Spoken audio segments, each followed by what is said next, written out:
sa ang ginagawang mga lusan. Kaya nasuntahan po namin. Ayan.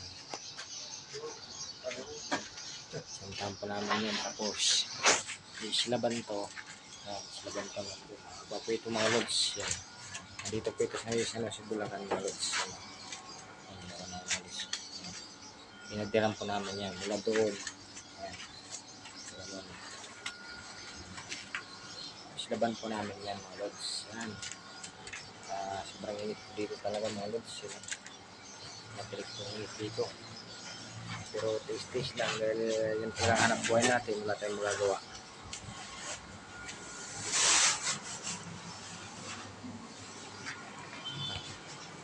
Silaban po natin yan.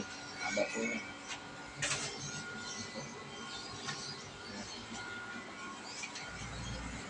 Tapos after nito mga lods, after nitong trabaho na po, after natin dito, dito naman sa mga lods, islaban din natin ito mga lods. Ang pinislaban natin. Yan ito.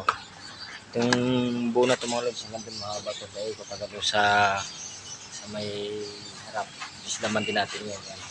Islaban dito. Islaban din dito. Yan. Pero hindi pa sa ngayon kasi wala pong budget yung may harap. Meron na. Yan. Hindi malaki lang yung trabaho dito. Abutin po ng 5 months. So, 2 months na. Sana pala rin tayo sa ating work. Ngayong May or June. Lods. Bye.